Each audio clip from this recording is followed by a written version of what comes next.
Chapter 25. We heard the music before we even got to Gloria Dump's house. We heard it almost a block away. It was guitar playing and singing and clapping. "I wonder what's going on," my father said.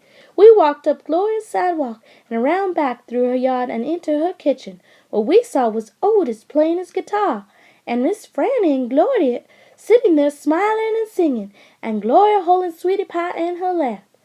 Amanda and Dunlap and Stevie were sitting on the kitchen floor, clapping along and having the best possible time. Even Amanda was smiling. I couldn't believe they were so happy when Winn-Dixie was missing. "We didn't find him!" I shouted at them. The music stopped and Gloria Dump looked at me and said, "Child, we know you didn't find him. You didn't find him because he was right here all along." She took her cane and poked at something under her chair. "Come on out of there," she said. There was a snuffle and a sigh. "He's asleep," she said. "He's plumb wore out." She poked around with her cane again, and Winn-Dixie stood up from underneath her chair and yawned. "Winn-Dixie!" I hollered. "Dog!" Gertrude squawked. Winn-Dixie wagged his tail and showed me all his teeth and sneezed. I went pushing past everybody. I dropped to the floor and wrapped my arms around him. "Where have you been?" I asked him. He yawned again. "How did you find him?" I asked. "Now there's the story," said Miss Franny. "Gloria, why don't you tell it?" "Well," said Gloria Dump, "we was all just sitting round waiting on you two, and after I convinced these Dewberry boys that I ain't no scary witch all full of spells and potions." "She ain't no witch," Stevie said. He shook his bald head. He looked kind of disappointed. "Nah," said Dunlap. "She ain't. If she was, she would have turned us into toads by now." He grinned. "I could have told you that she wasn't a witch. Witches don't exist," said Amanda. "They're just myths." "All right now," said Gloria. "What happened was we got through all them witchy things, and then Franny said, 'Why don't we have a little music while we wait for you to get back?' And so Otis played his guitar, and woo-wee! There ain't a song he don't know. And if he don't know it, he can pick it up right quick if you hum it to him. He has a gift." Gloria stopped and smiled over at Otis, and he smiled back. He looked all lit up from the inside. "Tell what happened," Sweetie Pie said. "Tell about the dog." "So," said Gloria, "Franny and me, we started thinking about all these songs we knew from when we was girls. We got Otis to play them, and we started singing them, teaching the words to these children."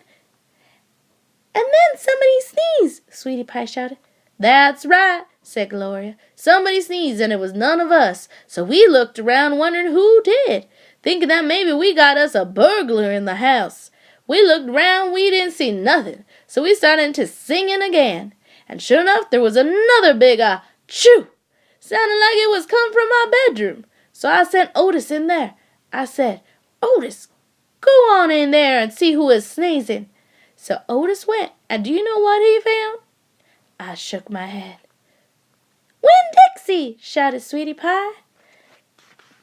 "That dog of yours was all hid underneath my bed, squeezed under there like the world was about to end. But he was smiling like a fool every time he heard Otis play the guitar, smiling so hard he sneezed." My daddy laughed. "It is true," Miss Franny said. "It's the truth," said Stevie. Dunlap nodded and smiled right at me. "So," Gloria Dump said, "Otis played his guitar right to that dog, and a little bit at a time, Winn-Dixie came creeping out from underneath the bed." "He was covered in dust," said Amanda. "He looked like a ghost," said Dunlap. "Yeah," said Sweetie Pie, "just like a ghost." Said Gloria. "Looked just like a ghost. Anyway, the storm stopped after a while, and your dog settled in under my chair and fell asleep, and that's where he's been ever since, just waiting on you to come back and find him." "Winn-Dixie," I said. I hugged him so tight he wheezed. We were out there whistling and calling for you, and you were right here all along. Thank you, I said to everybody. Well, said Gloria Dumb, we didn't do nothing. We just sat here and waited and sang some songs. We all got to be good friends. Now, the punch ain't nothing but water, and the egg salad sandwiches got tore up by the rain. You gotta eat them with a spoon if you want egg salad. We got pickles to eat and litmus lozenges, and we still got a party going on. My daddy pulled out a kitchen chair and sat down. Otis, he said, do you know any hymns? I know some, said Otis. You hum it, said Miss Frennan, nodding her head, and he can play it. So my daddy started humming something, and Otis started picking it out on his guitar, and when Dixie wagged his tail and lay back down underneath Gloria's chair, I looked around the room at all the different faces, and I felt my heart swell up inside me with pure happiness. I'll be back in a minute, I said. But they were all singing now, and laughing, and Winn Dixie was snoring, so no one heard me.